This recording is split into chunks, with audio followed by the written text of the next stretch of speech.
ہم یہ معیار نہیں ہے کہ کسی کی تعویذ سے آپ کا کاروبار چلتا ہے، آپ کی بھینس دودھ دینے لگتی ہے، آپ تعویذ لیتے ہیں یا کوئی، یہ دراصل اللہ کے کلام کی برکت ہے۔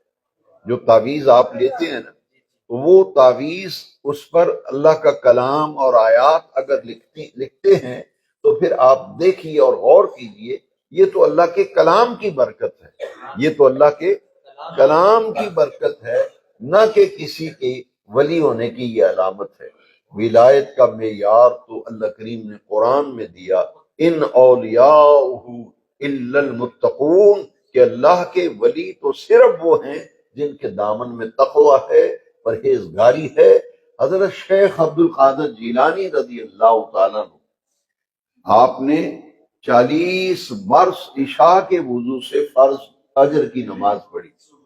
نتیجہ یہ نکلا کہ اللہ کے ولی جو ہیں، ان کا معیار اگر دیکھنا چاہیں تو وہ عبادت گزار ہوں گے، شریعت کے پابند ہوں گے، سنت مطہرہ کے پابند ہوں گے، اور اسی لیے آپ جب سلام پڑھا جاتا ہے تو یہ شعر آپ ضرور سنتے ہوں گے، جن کی ہر ہر ادا سنت مصطفیٰ، ایسے پیر طریقت پہ لا پوچھتا۔ اس طرح ہم کہتے ہیں کہ فلاں آدمی بڑا عالم ہے، اس کے پاس بڑا علم ہے، یہ بھی معیار ذرا سمجھ لیں۔ عالم ہونا یہ فضیلت کی بات ہے، لیکن معیار جو ہے وہ کیا ہے؟ قرآن و حدیث کا۔ دیکھیے، دیکھا یہ جائے گا جیسا کہ قیامت کے دن حضور نے فرمایا، قیامت کے دن کوئی شخص اپنا قدم نہیں اٹھا سکے گا جب تک 5 سوالوں کا جواب نہیں دے دے گا۔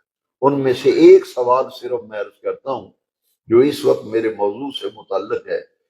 ہر عالم سے، جاننے والے سے پوچھا جائے گا کہ ہم نے تمہیں جو علم دیا تھا اس علم پر تو نے عمل کتنا کیا ہے، اس علم پر تو نے عمل کتنا۔ یہ بہت بڑا عالم ہونا کمال نہیں ہے، کمال یہ ہے کہ جو علم اللہ نے دیا ہے اس پر عمل کر کے دکھائے، تاکہ اس کے عمل کو دیکھ دیکھ کر لوگ اپنے عمل ٹھیک کریں۔ وہ دنیا سے اللہ والے اٹھ گئے، وہ کہاں سے لائیں؟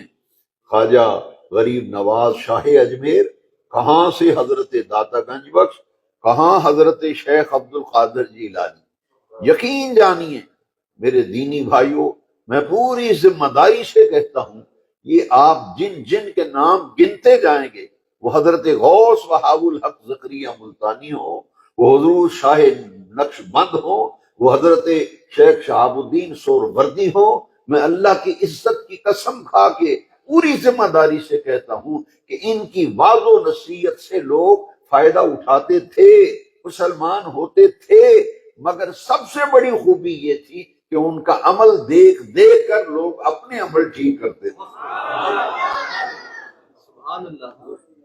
میرے مسلک کو کچھ سمجھنے کے لیے مجھے ٹائم تو دو، میری بات تو سنو، کہ صرف پروپیگنڈا ہی کرنا ہے۔ پہلے میرا مسلک، میرا عقیدہ اہل سنت و جماعت کا، یا رسول اللہ کہنے والوں کا، پہلے وہ سنو تو صحیح، اور پھر بات کرو کہ بتاؤ یہاں خرابی کہاں ہے۔ یہ اللہ والے وہ ہیں جس کا قرآن مجید میں تعارف کیا گیا۔ دیکھیے آیت کریمہ میں ایک اور عرض کرتا ہوں تاکہ ہم اس حقیقت کو سمجھ سکیں کہ آج جو چھٹی شریف منائی جا رہی ہے، ڈنکے بج رہے ہیں خواجہ غریب نواز کی۔ مجھے ایک دوست نے آج انٹرنیٹ پہ دکھایا کہ خواجہ غریب نواز کا عرس شریف اجمیر شریف میں شروع ہے، تو حد نگاہ تک لوگ ہی لوگ ہیں۔ جب میں نے وہ تصویر نیٹ پہ میرے دوست نے دکھائی کہ اجمیر مقدس میں حضور شاہ اجمیر خواجہ غریب نواز کا عرس دیکھیے، تو میں نے دیکھا کہ وہ تو حد نگاہ تک انسانوں کا ٹھاٹھے مارتا ہوا سمندر نظر آتا ہے، اور میں ججمنٹ نہیں کر سکا کہ کتنا مجمع ہوگا، اس لیے کہ وہ ججمنٹ کرنا ہی مشکل ہے۔ جس گلی کو دیکھیں، جس بازار کو دیکھیں، وہ آپ کو ایسے لگے گا جیسے سیلاب ہے، انسانوں کا سیلاب ہے۔ کہ ابھی آپ نے غور کیا اس کی وجہ کیا ہے؟ وجہ کیا ہے؟ یہ کوئی ڈھنڈورا پیٹا گیا ہے؟ نہیں، لوگ از خود ان کے دل میں اللہ تعالیٰ اپنے پیاروں کی محبت ڈال دیتا ہے، اور جب اللہ والوں کی محبت دل میں پیدا ہوتی ہے تو خود ان کی طرف میدان تباہ ہو جاتا ہے۔ وہ زندہ ہوں تب بھی مرجع خلائق ہوتے ہیں، وصال کر جائیں تب بھی مرجع خلائق ہوتے ہیں۔ بڑے بڑے دربار ہیں دنیا میں، لیکن سچ بتاؤ مجھے، جو رونقیں اور بہاریں حضور داتا گنج بخش نے جو پاک پتن شریف میں ہیں، اس پر بھی ایک میں آپ کو بتا دیتا ہوں وجہ کیا ہے۔ صوفیہ کرام نے یہ کتابیں تصوف کی پڑھیں، پھر ان چیزوں کا پتہ چلتا ہے۔ صوفیہ کرام اور اولیاء کامرین نے فرمایا جو زندگی میں مرجع خلائق نہیں، مرنے کے بعد بھی ہرگز نہیں ہوتا۔ جس کی زندگی میں لوگوں کا جم گٹا اس کے پاس نہ ہو، کوئی مسائل پوچھ رہا ہے، کوئی مسئلہ پوچھنے آیا ہے، کوئی دعا کرانے آیا ہے، کوئی زیارت کرنے آیا ہے، کوئی فتویٰ لینے آیا ہے، ان اللہ والوں کے آس پاس ہجوم رہتا تھا، جرمٹ رہتا تھا، اور زندگی میں بھی مرجع خلائق تھے۔ جب دنیا سے رخصت ہو گئے تو ان کے مزار بھی مرجع خلائق ہیں۔ سمجھیں، پہلے مسلک کو سمجھیں، ہم کسی ملنگ تلنگ کو نہیں۔ آج انٹرنیٹ پہ تصویریں لوگ لگاتے ہیں کسی آدمی کی، اور وہ مائک لے کر اس کے سامنے اینکر کہتے ہیں کلمہ سناؤ، تو اس کو کلمہ نہیں آتا۔ آیت الکرسی پوچھتے ہیں، وہ نہیں آتی، اور وہ نتھی کرتے ہیں سنیوں کے ساتھ، کہتے ہیں یہ دیکھو یہ ان کے بابے ہیں، یہ ان کے فقیر ہیں۔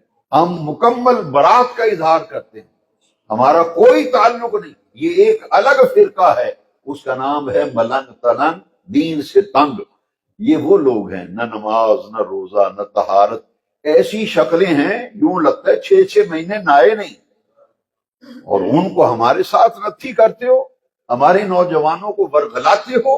اللہ کی عزت کی قسم ہے، ہمارے ولی تو وہ ہیں، نبی کریم علیہ السلام نے فرمایا اذا رؤوا ذکر اللہ، اللہ کا ولی وہ ہے جس کے چہرے کو دیکھو خدا یاد آ جائے۔ میرے بیٹوں، میرے عزیز نوجوانوں، میں تم سے مخاطب ہوں، میں آپ کو دعوت دیتا ہوں، پہلے قرآن حدیث سمجھو، اور اس معیار پہ اگر کوئی پورا اترے گا تو اس کی گرد راہ کو آنکھوں کا سرما بنائیں گے۔